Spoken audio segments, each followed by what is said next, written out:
예, 자매님 말씀과 같이 우리들에게 옛 것에 속한 것, 육신에 속한 것 다 낡아지고 후패되어지고 없어지게 하셔서 오직 심령과 마음 안에서 주님이 우리 형제 자매님들을 날로 새롭게 해주셔서 새 창조 안으로 우리를 데려다 놓으시기를 주 이름으로 기도합니다.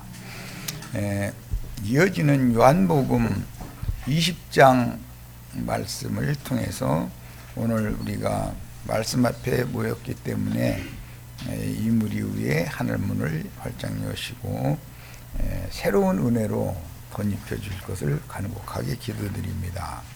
우리의 마음은 항상 우준하고 둔해서 하나님의 말씀을 읽어도 계시가 없고 이상이 너무 부족해서 육신대로 살면서 육신의 세상에 속한 것을 더 추구하고 쫓아가는데 그런 옛사람의 성분들을 모두 다 제거하시고 청명한 하늘 가운데서 살아계신 하나님의 영광의 얼굴을 함께 보면서 말씀을 읽고 말씀을 추구해서 하나님의 말씀은 반드시 모든 세대 가운데 그 역사상에 이루어지고 있다고 하는 분명한 사실에 대해서 큰 감격을 받을 수 있도록 형제 자매님들에게도 영의 기쁨을 주시는 새로운 말씀을 열어주실 것을 간곡하게 기도드립니다.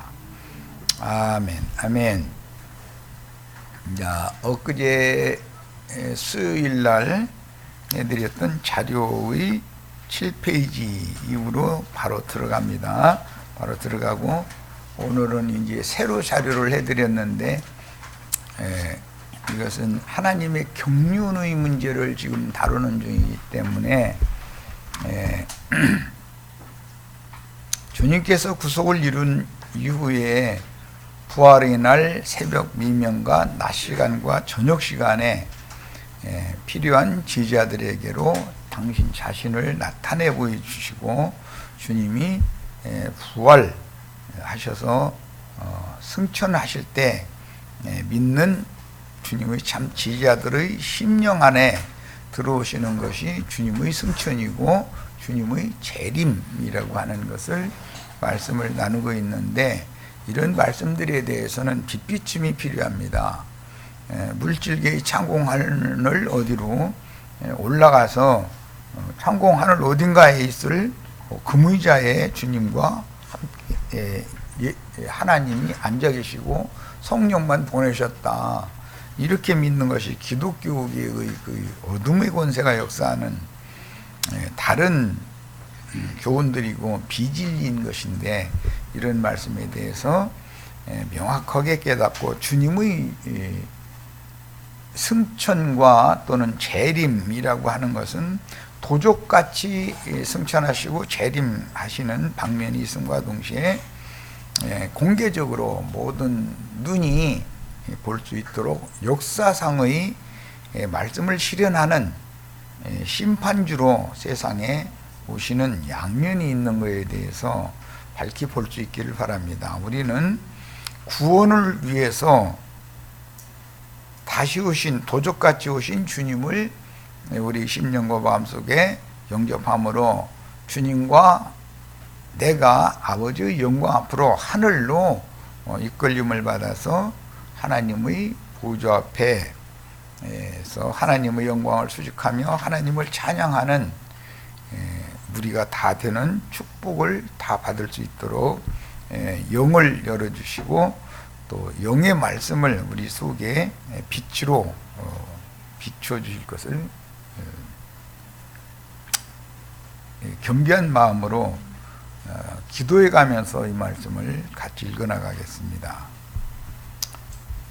호 로고스 그 말씀이다는 말이죠. 우리 번역으로 하면 아버지께서 인자 예수 안에 있는 방법으로 아버지의 말씀을 보내셨으니 아버지는 아들 안에 존재하시므로 아들을 보내실 때 함께 오셔서 그 로고스가 말씀이신 하나님 아버지가 아들을 보내실 때 아들과 함께 오셨다 하는 거예요. 아들을 통해서 말씀하시는 것은 아들과 호 로고스 아버지가 함께 말씀하시는 것처럼 계시록 끝에 성령과 신부가 말씀하시는 소리를 들어야 된다 그랬는데, 그것은 그리스도 구속을 이루시고 생명 주는 영이 되신 그 영이 되신 그리스도가 선지자들의 영의 하나님으로서 온 땅의 주 앞에 모셨었다가 보내심을 받은 하나님의 일곱 영, 일곱 눈들로 상징되는 어떤 사자들을 통해서 함께 말씀하시는 것에 대해서 깊은 인상을 받으셔야 됩니다. 항상 하나님은 반드시 어떤 세대든 그 세대에 보내심을 받은 하나님의 종 선지자를 얻지 못하시면 하나님 아무것도 하실 수가 없는 것입니다. 그 다음에 아들의 오심으로 아버지의 생명, 아버지의 본성, 아버지의 임재, 또 아버지 자신이 인자의 말씀으로 오신 것은 지자들에게만 오신 거죠. 공개적으로 오셨을지라도 주님의 말씀을 들은 사람들이지만 많은 사람들이 발에 밟힐 만큼 따라다니다가도 썰물이 나가듯이 싹 빠져나가 버리고 참 제자들만 남게 마련인 것이죠. 그들을 위해서 주님이 요한복음 13장 때 아주 강조해서 말씀을 드린 것처럼 세상에 있는 자기 사람들을 사랑하시되 끝까지 사랑하시니라, 남은 자들이 중요하다라는 것을 그때 이미 강조했습니다. 구속을 이룬 주님은 맏아들로 부활, 승천, 재림하심으로 지금은 관유로 상징된 그 영이 되어 새하늘과 새 땅의 모든 권세를 분깃으로 받은 제자들을 모든 민족의 땅끝까지 다시 보내시려고 그 영의 말씀을 맡은 형제들을 사도들로 미임하여 모든 민족에게 파송하여 자기 땅의 자기 백성들에게만 말씀하셨던 인자 예수보다 더 큰 일을 그 영과 신부의 말씀으로 지금까지 수행하시는 중입니다. 주님의 새 일은 지금도 계속되고 있는 중인 것이죠. 아버지께서 지금까지 일하시니 나도 일한다 하신 말씀은 지금도 사도행전의 계시의 말씀들은 지금도 계속 유효하다 하는 것을 알 수 있는 거예요. 서신서들의 말씀, 계시록의 말씀은 계속 이어지는 거죠. 계시록이 종결될 때까지 이어지는 거예요.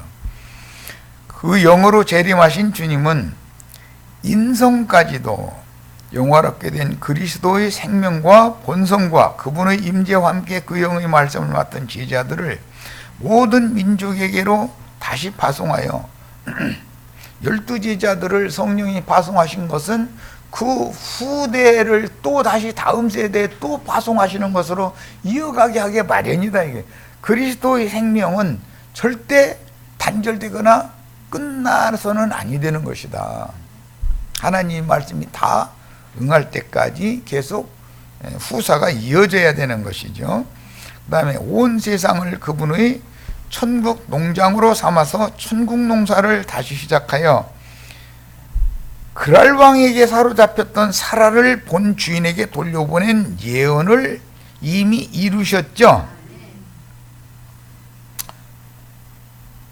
그랄 왕이 사로잡고 있던 사라를 본 주인 아브라함에게 돌려보내면 그랄 왕의 여인들도 태가 열려서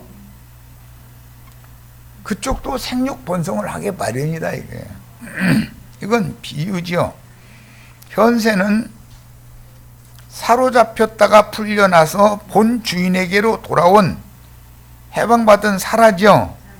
위에 있는 예루살렘이죠. 지난 시간에 읽었어요.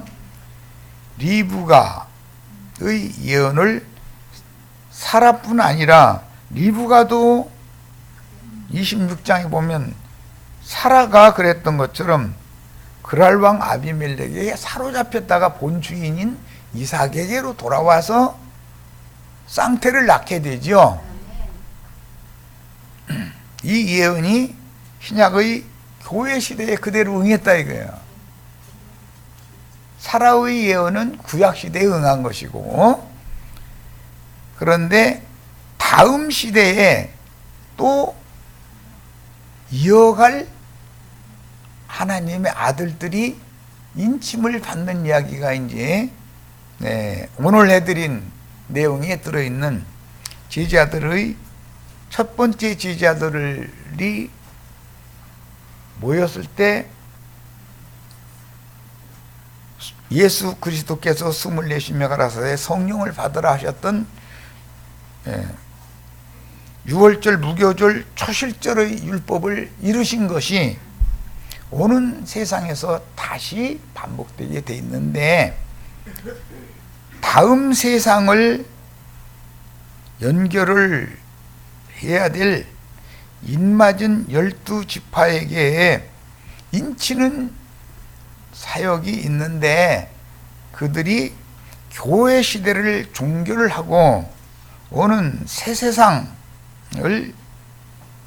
이어갈 인맞은 이스라엘 12지파에게 인치는 증언의 말씀을 해야 되는 사람들이 영원한 복음을 맡은 종들인 것이다. 그들은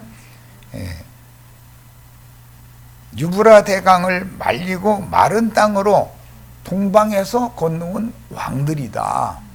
그들은 그리스도로 더불어 1000년 동안 또는 세세토록 왕노로 탈 자들로서 복음서에서는 이 작은 소자들이다 그렇게 말씀하셨고, 작은 자들과 함께 주님의 보좌들에 앉아서 우편 양과 왼편 염소를 분별하는 일을 할 것이다 라는 예언이 다음 시대의 인맞은 이스라엘 12지파를 통해서 반드시 이루어지게 된다라는 거예요.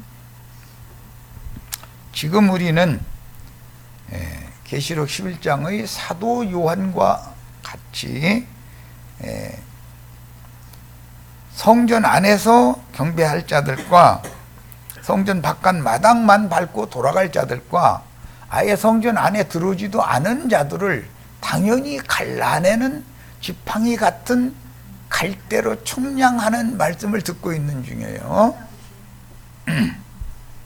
이때는 사실은 잠시 평안하다, 안전하다 라고 다 느슨해 있는 때이고 졸며 자는 때이단 말이야. 그러나 하나님의 말씀에 의하면 매우 심판이 임박한 때다라는 것을 염두에 두시고 긴장감을 가지셔야 돼. 오히려 개인사에서도 인간사가 매사가 솔솔 잘 풀려서 하면은 사람이 자연히 졸게 되죠. 그러다가는 피곤하니까 자자고 누워버리죠. 이것은 영적으로도 마찬가지다. 마귀는 사람들로 하여금 잠들게 하는 신이 임하여 깊은 잠이 든 밤에 가라지를 덧부리는 것이기 때문에 지금이 매우 조심할 때다라고 늘 경각심을 가져야 돼요. 개인의 인생사에서도 마찬가지예요. 매사가 잘 될 때는 곧 위험이 닥쳐온다라는 것을 준비를 할 때단 말이에요. 항상 하나님은 7년 풍년을 먼저 보내고 그 다음에는 풍년 때는 위기가 곧 닥쳐온다는 경고의 말씀이 때인 것이고, 그 다음에는 예언된 환란의 때인 기근의 날이 닥쳐오게 돼 있는 것이다 라는 거예요. 이런 것은 성경의 여러 방면에서 주님께서 여러 각도로 표현하고 있어요. 자, 먹을 만한 첫 열매를 맺지 못하는, 예수님이 오셨을 때는 무화과나무 이파리의 때 열매 맺을 때가 아니었었죠. 그런 잎만무성한 무화과 나무들이 심어진 산이라는 것이 유대교를 의미하는 말이죠. 개간하여 극상품 포도나무를 심어서 이것은 신약 교회로 전환했다 이 말이에요. 구약 시대는 무화과 나무의 때죠. 그러나 신약 시대는 모든 나무의 때인데 특별히 개간된 밭에는 포도나무를 심기 때문에 포도나무의 때예요. 포도원을 만들고 산을 너두르고 즙을 짜는 구유도 준비했으니 이것이 사도들을 통해서 최초로 예루살렘에 세운 교회였으나 성전에 모이는 유대교의 행습을 버리지 못한 거짓 제자들에 의하여 포도원은 즉 주님의 교회가 점점 세속화되고 변질되기 시작하여 오늘날의 기독교인 로마교에서 개혁했다고 하는 개신교계로 번성하게 되었습니다. 반면에 자기 땅의 자기 백성들이 회개하고 복음을 믿어 구원을 얻으려고 하지 않고 복음을 대적을 하자 방향을 바꾸어 유대인들이 상종도 하지 않던 블레셋 족속으로 상징된 이방인들은 할례가 없는 게 특징이죠. 유대인들의 특징은 손할례를 받은 것이 특징이에요. 할례를 받은 거예요.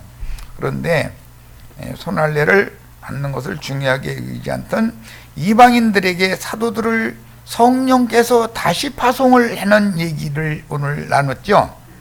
이방 땅을 밭갈이하고 천국 농사를 하게 하셨는데 바울과 바나바의 안디옥 교회의 노선이 있고 베드로로 말미암는 로마교의 노선으로 이어지다가 사도 요한의 회복으로 성경은 마감되는 것이다. 우리는 로마서를 기독교인들이 그렇게 좋아하는 이유를 알아야 돼요. 기독교인들은 로마서 강해를 굉장히 주의하고 좋아하죠. 모든 하나님의 성령께서 하신 성령의 편지가 중요하지 않은 것이 없죠. 로마 교회는 많은 기초적인 초보적인 교리, 진리가 기록이 되어 있습니다. 그런데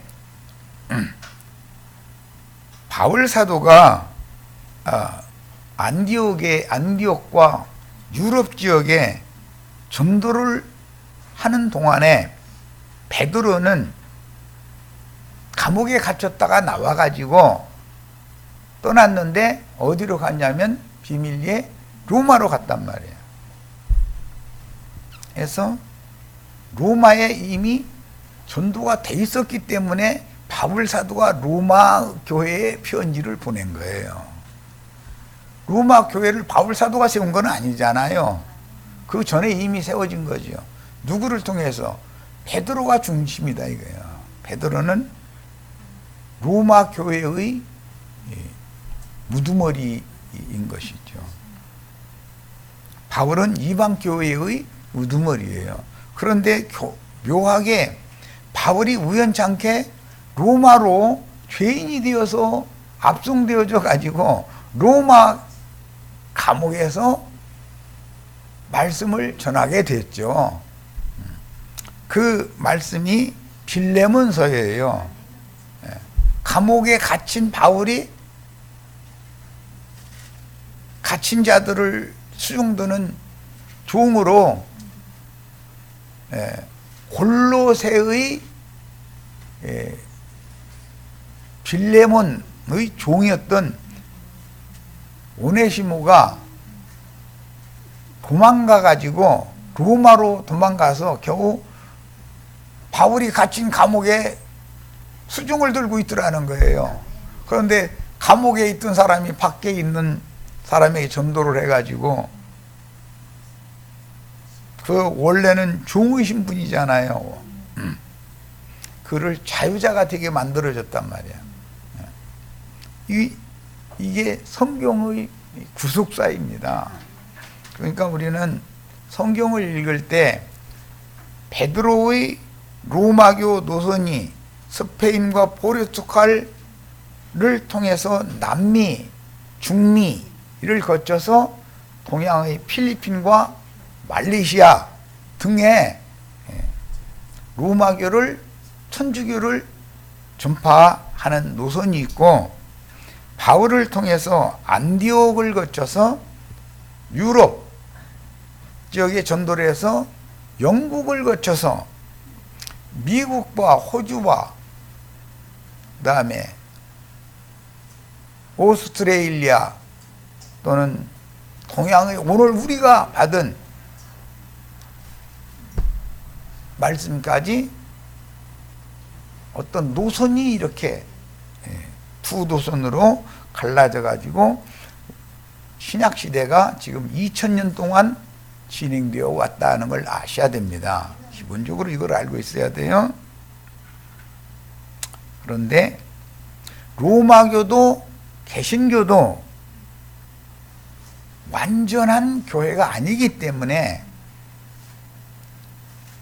하나님은 하늘의 신부성에 들어갈 자들을 로마교와 개신교를 통해서 빼내서 그 이기는 자들로 하여금 위에 있는 예루살렘 우리 어머니인 사라로 예시된 아브라함의 후사들을 위해서 준비한 성에 들어가는 비밀한 어떤 일을 행하시는 중이다라는 이런 사실에 대해서 잘 아셔야 돼요. 이게 이제 교회사다 흔히 말하고 신약의 인류 역사다 이렇게 말하는데, 인류 역사의 주인과 교회사의 주인은 그리스도다 이 말이에요. 이런 사실을 정확하게 아셔야 돼. 이런 것은 이미 구약 성경에 예언으로 예시가 되었고 신약 성경에서 여러 방면으로 말씀하고 있지만, 특히 요한복음 20장에는 안식 후 첫날 첫 번째 제자들에게 재림, 도적같이 재림하셔서 24명 가라사대 성령을 받으라 하셨던 그 주님이 긴 시간이 지난 다음에 이제 요한복음 20장의 용어로는 8일 후에 도마와 또 다른 제자들이 모였을 때 주님이 다시 오셔서 인치는 말씀을 기록을 하고 있기 때문에 우리는 창세기 20장과 26장이 요한복음 20장에서 성취되는 사실을 봐야 된단 말이에요. 이것은 영안이 열리지 않으면 아무리 읽어도 알 수 없는 내용들인 것이죠. 하나님이 우주를 어떻게 지금 경영하고 있는지에 대해서 잘 알아야 된다 이거예요. 내가 개인적으로 하나님과 나 사이가 그렇게 신실한 것 같아도 하나님은 우주를 경영하시는 우주의 주인이 되시는 분인 것이지 나만의 하나님이 되는 것이 아니다. 이런 것이 소위 말하는 속생명파다 그래서 로마교로부터 잘못 전달하게 된 가라지 신앙이다. 가라지 신앙. 나만 무엇이 되고 나와 하나님 사이에 뭐가 되고 막 이런다. 하나님은 우주를 경영하시는 주인인 것을 믿으셔야 되는 겁니다. 나와도 당연히 관계가 있어야 되지만 나와의 관계로서 끝나는 주님이라면 하나님이 아닌 거죠. 나만의 하나님이면 안 되는 것이죠. 그래서 주님은 내 개인적인 하나님도 되지만 우주 중에 세상 죄를 짊어지시고 세상을 주와 그 그리스도의 나라로 세상 나라를 바꾸는 메시아 역할을 하시는 참 하나님인 사실이 깨달아져야 된단 말이에요. 넓혀져야 되는 거예요. 악한 자는 천국 공물이 자라는 이방 교회에까지 들어와서 음녀 이세벨의 교훈들인 자칭 사도, 자칭 선지자들인 곧 발람과 니골라 당의 교훈을, 이것은 하나님의 말씀을 맡은 종들이 졸다가 잠든 사이에 악한 자가 사탄의 사자를 보내서 가라지 씨를 덧부려서, 그럼 가라지 씨라는 것이 나쁜 짓을 해서 살아라는 것을 말하는 거냐? 그게 아니다는 거예요. 너무 선하고 인간이 들어볼 때는 너무 옳은 얘기를 하는 것이에요. 광명을 가장한 천사를 입고 나타나는 거예요. 그러니까 속생명파라고 하는 굉장히 위험한 사람들이죠. 영지주의자들. 이런 사람들을 매우 조심해야 된다. 차라리 육체대로 사는 이방인들보다도 더 나빠. 사람들은 사람을 감쪽같이 속이는 거기 때문에. 속생명파가 하는 소리 들어보면은 막 금방 막 뭐가 된 것 같으죠. 탁 사람들은 선한 사람들이라고 그러고 옳은 사람 되라고 가르치지 나쁜 사람 되라고 가르치는 법은 없어요. 사도들이 가르치는 거나 뭐 육신적으로 듣자면 누가 달라 똑같지. 오히려 사도들보다 더 쌈박하게 잘 가르치지. 이야, 내가 막 자기 혼자 스스로 선한 사람이 되고 의로운 사람이 된 것처럼 자긍하게 만드는 기술이 있잖아요. 그런데 혼자 믿으면 1등, 열이 믿으면 10등, 100명이 믿으면 100등, 10만 명이 믿으면 10만 등밖에 못하면 아무 소용없는 것이죠. 그거는. 이게 얼마나 중요한 이치인지를 잘 깨달으셔야 돼요. 그래서 왜 그러냐면은 그런 악한 씨가, 가라지 씨가 덧뿌려지는 시기는 밤 기간 동안이고 말씀을 받던 종들이 잠든 시간이다 이거예요. 그런데 하나님의 종들은 다 졸다가 잠든 시간에 마귀는 잠도 자지 않고 깨어가지고 그 사자들 보내가지고 모든 사람들을 미혹한다. 특히 믿는 이들을 미혹한다. 그래서 사람의 교훈을 주의해야 되는 것이다. 주님은 제자들에게 부탁하기를 너희는 사람들을 조심해라. 왜? 겉에는 양의 옷을 입고 나오나 속에는 노력하는 이리들이기 때문에. 그래서 그런 흔히 세상 교계가 말하는 이단자들이라 해가지고 강도질에서 살아라, 지나가는 이쁜 여자 있으면 끌어다가 강간해라, 그렇게 가르치는 사람은 하나도 없어요. 그렇게 하면 그 동네 누가 가? 아무도 안 가지. 가라지와 곡식이처럼 함께 자라게 하였으니 말씀을 혼잡하게 전하는 오늘날의 세상 교계의 현상이 그때 당시 창세기에서는 그랄 왕 아비멜렉에게 사로잡힌 사라나 리브가의 상태다 이거예요. 이걸 알아야 된다 이거예요. 여기에서 주님의 백성은 나와야 된다. 그들을 불러내기 위해서는 성령과 신부가 마지막 나팔을 불어야 된다 이거예요. 그럼 마지막 나팔을 유심히 들을 귀가 열려야 되는 거 아니냐. 이제는 추수를 위하여 결실한 알곡과 쭉정이를 분별하고 거짓 믿는 이들인 육에 속한 가라지를 분별하며 극상품 포도송이와 소돔과 고모라의 악한 포도송이 뱀독이 가득한 포도송이를 명확하게 가려내어 거둘 시기가 도래했으므로 강하고 담대한 영과 정신을 가진 진리의 증인들을 보내어 세상 교계에서 자기 백성들을 빼내어 따로 있게 하며 비밀리에 이방 교회를 양육해서 추수를 준비하는 시기에 우리가 살고 있다.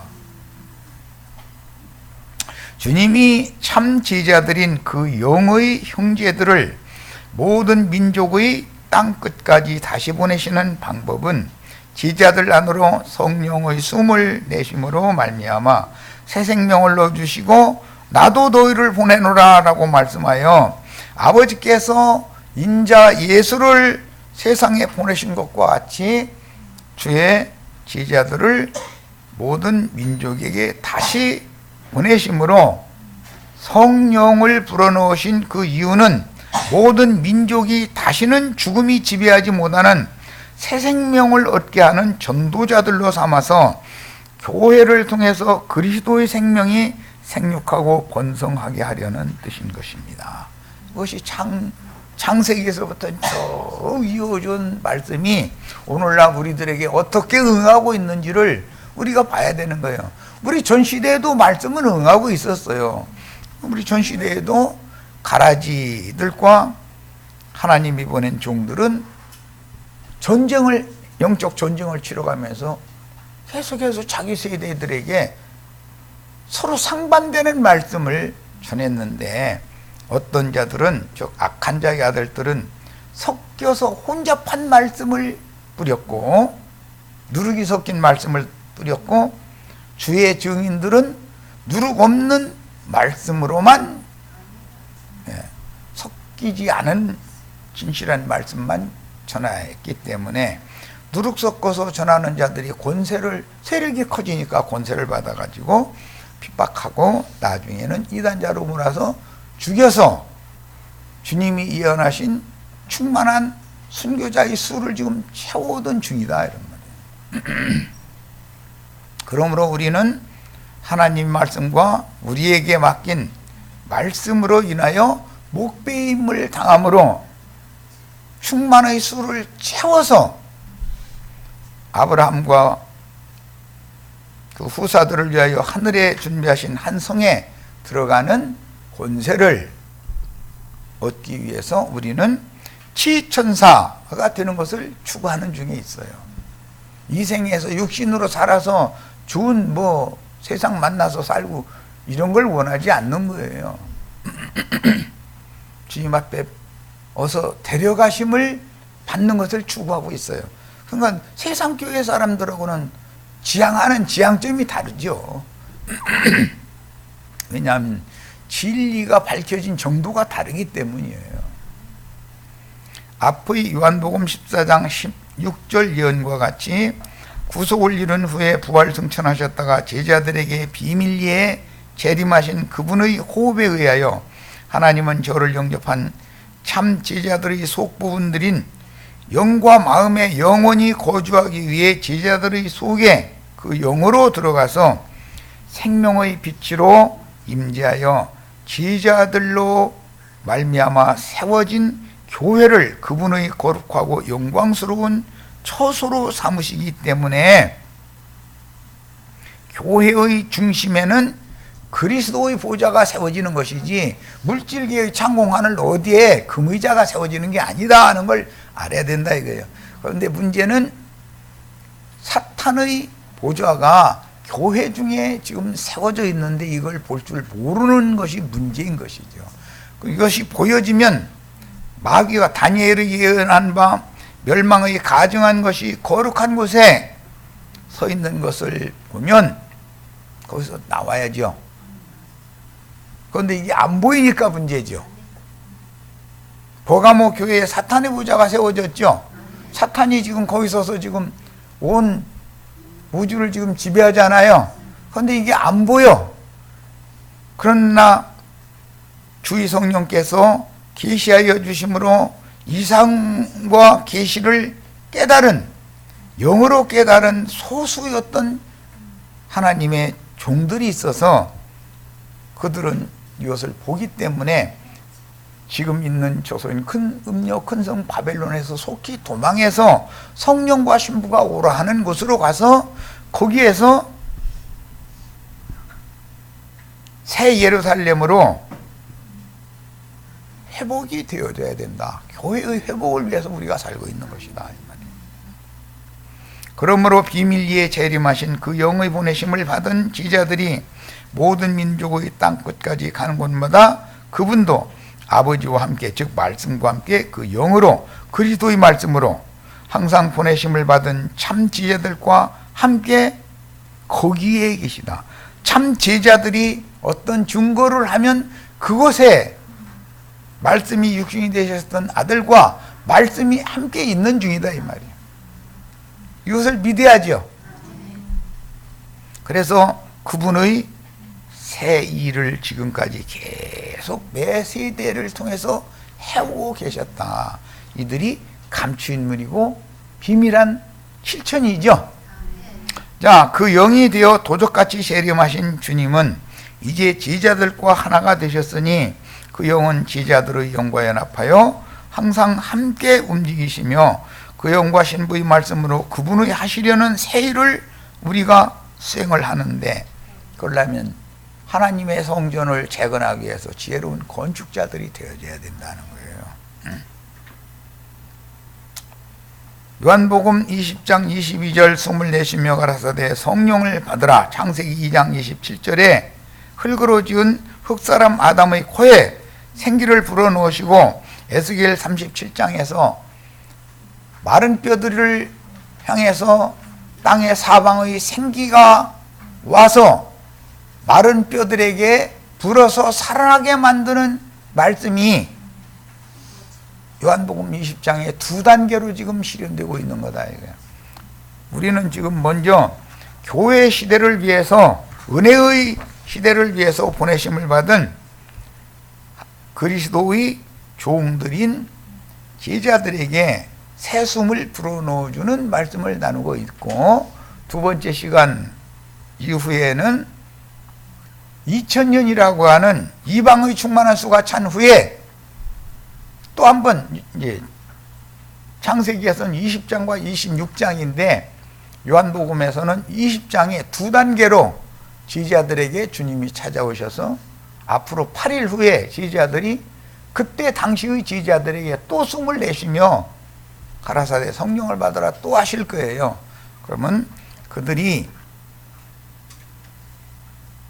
하나님의 종들로 인침을 받은 이스라엘의 12지파가 되어져서 먼저 우리를 통해서 14만 4천의 수를, 시온산에 있는 어린 양 앞에 올라간 14만 4천의 수를 마감하고 나면 인마진 이스라엘 12지파 주님의 제자들을 또 보내서 마곡 백성들에게 말씀을 증거해서 14만 4천을 다시 채울 거예요. 그렇게 되면은 그 1000년이 지나갈 것이고, 그 1000년이 지나면 크고신 보좌의 심판대를 배설한 후에 아들이 그 나라를 아버지께 바침으로 영원한 하나님의 나라가 창세기 1장 1절에서부터 계시록 22장 21절까지가 완성되는 것이다 라는 것에 대해서 큰 윤곽을 함께 가지시길 바랍니다.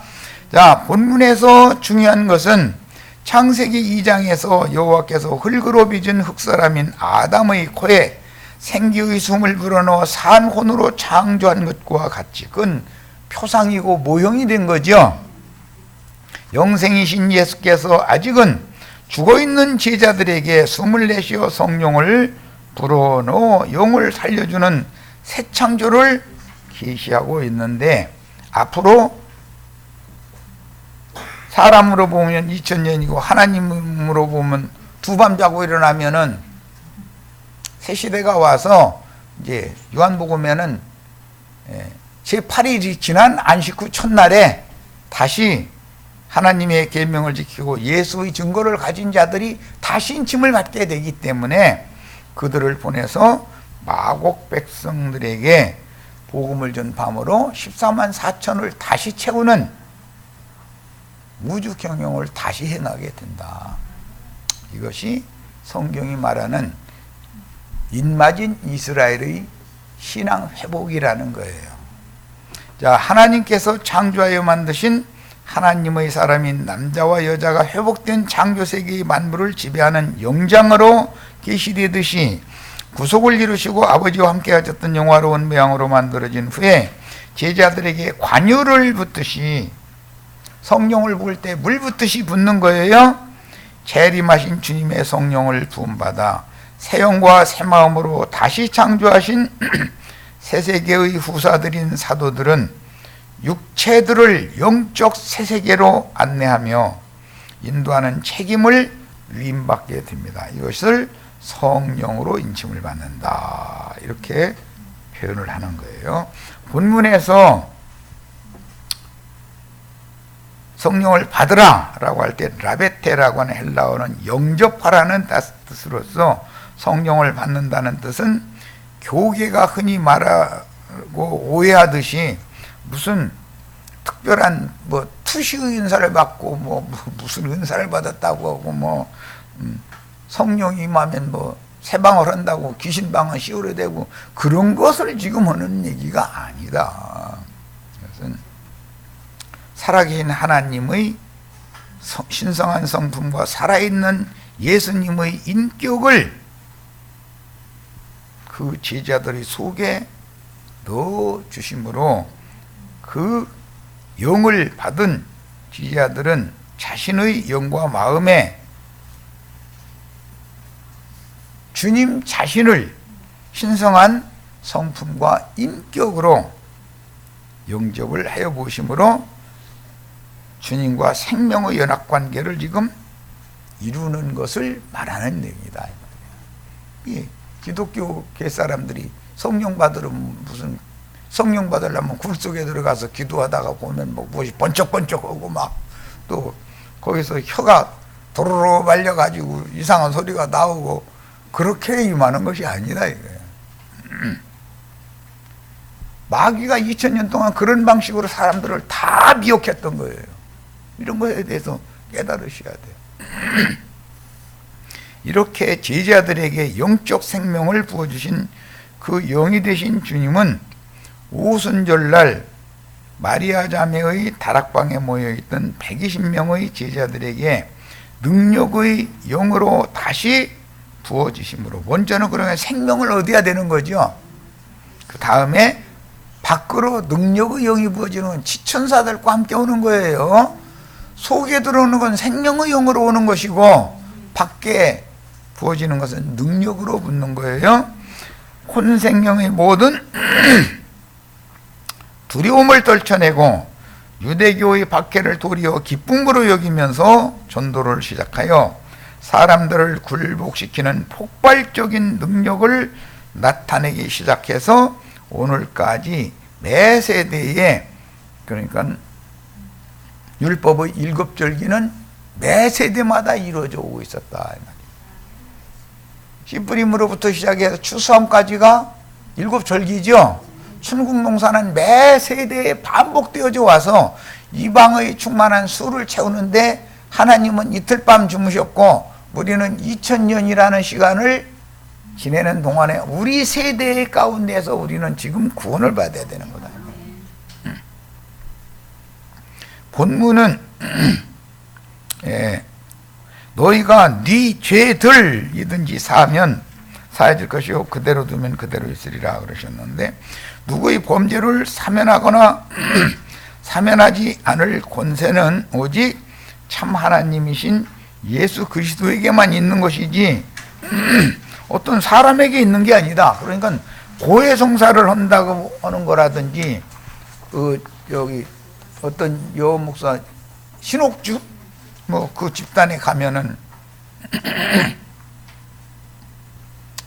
자기 죄를 자복시킨다 해가지고서 하고 있는데, 하나님 앞에서 심령과 마음으로 자복해야 될 범죄들이 있는가 하면 공개해도 되는 그런 잘못들도 있죠. 그런데 공개하지 말아야 되는 범죄들을 강제로 자복하게 만들고 사람이 용서했다 용서하지 않았다 해가면서 용서받지 못할 죄를 졌다 해가지고 뺨때기 후려갈게 치고 이런 짓을 하면 되냐 이 말이야. 지 뺨때기를 예수님한테 얻어맞아야 맞은 거지. 맞죠? 신옥주 뺨때기를 예수님한테 얻어맞아야 맞죠? 그런데 지금 감옥에서 뺨때기 사방에 그냥 정신무체하게 얻어맞고 있는 중이죠. 그래도 못 깨다. 이렇게 얘기해줘도 신옥주 집단에 있던 사람들이 아직 신옥주는 감옥에서 나오기로 해서 그렇게 기도를 간절히 한다네. 또 나 참 나와서 똑같은 짓 도로 해달라고 기도하는 거예요? 우쭈자는 거예요? 도대체 깨달아야 되지 않겠어요?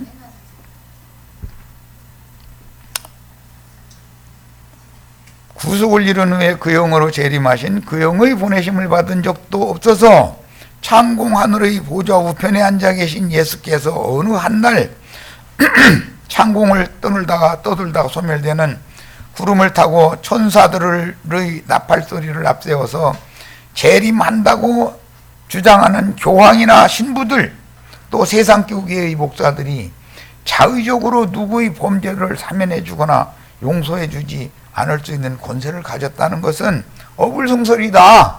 있을 수 없는 일이다. 고해성사하라고 주장하는 교황이나 추기경이나 신부들이나 세상교회 목사들한테 네가 나한테 고해성사해봐. 내가 주사해줄게. 한번 그렇게 하시라고. 그러면 그 말을 믿겠는지. 저는 신이 아니요 사람인데 사람이 어떻게 동일한 인간들이 저지른 범죄들을 사해줄 수가 있겠어요? 그가 용서하노라 한다고 없어져요? 그게 아니라 복음을 믿고 영으로 깨달아서 복음이 깨달아져서 믿어야 지난날의 죄들을 간과해 주시고 앞으로 지을 죄들도 또 자복하고 토설할 때 주님께 토설하고 자백하는 기도를 통해서 각자가 주님에 의해서 용서받도록 사도들이 나가서 이것을 가르치라는 것이지, 어떻게 어떤 인간이 누구의 죄를 사면할 수가 있는 권세를 받아서 하나님 노릇하라는 말이 아니잖아 이 말이야. 이런 얘기 하나도 못 깨달아. 그러니 뭐 이런 걸 다 가르친다는 게 너무 나도 바빠 죽겠는데 이런 것까지 다 가르쳐야 돼? 그 영의 보내심을 받은 사도들이 모든 민족에게 나가 천국 복음을 증거할 때 그 복음을 받아들여 회개 열매를 맺는 사람에게는 누구든지 그가 지난날 저지른 모든 범죄들을 간과해 주시죠. 이것을 유월절이라고 그래요. 지나간다, 건너가 버린다 이 말이야. 없는 걸 한다 그 말이야. 그런 것 보고 도말한다 그래요. 덮어둔다 이 말이에요. 덮어주신다. 우리의 죄가 없어진 거는 복음을 믿음으로 우리 죄 자체가 없어진 게 아니죠. 범죄가 없어진 게 아니라 없던 걸 하자 그런다는 거죠. 예. 이것을 사람이 우리 죄 없었던 걸로 해줄 수 있어요, 없어요? 그 말이 되는 소리예요? 자, 10페이지 마지막 부분 읽고 마칩니다. 그러나 사도들을 고전하신 주님의 복음을 끝까지 거부하는 자들이 저지른 범죄들과 허물들은 그대로 자신들에게 남아서 끝내는 각자가 자신의 죄과 허물에 대한 당연한 심판을 하나님의 심판대에서 자신이 담당하게 돼 있는 것이다. 이 말은 오늘날 기독교계의 신부나 목사들, 그들의 말에, 거짓말에 미혹당한 뱀자식들은 자기의 죄과가 없어진 사실이 없다. 즉 복음을 믿은 적이 없는 사람은 그의 지난 죄과가 없어진 사실이 있어요, 없어요? 없는 거예요. 이거에 대해서 꼭 깨달아야 되는 거예요. 그 다음에 사도들은 사람들을 선별하려 복음을, 누구는 이쁘니까 복음을 들려주고 누구는 미운 털 베겼으니까 복음을 안 들려주고, 예정론이죠. 그럴 권세가 있어요, 없어요? 모든 민족에게 누구든지 땅 끝까지 나가서 듣든지 아니 듣든지 때를 얻든지 못 얻든지 전도를 할 사명을 우리가 받은 거예요. 우리는 그냥 전도만 할 뿐이지 우리가 누구를, 사람을 분별할 수 있는 권세가 있는 게 아니죠. 전도는 누구에게나 다 하지만 받아들이는 것은 개별적인 문제이기 때문에 누구는 받고 누구는 거부할 거예요. 그것은 이제는 하나님의 심판의 손이 각자에게 돌아가는 거예요. 여기까지 해서 첫 시간 마치도록 합니다.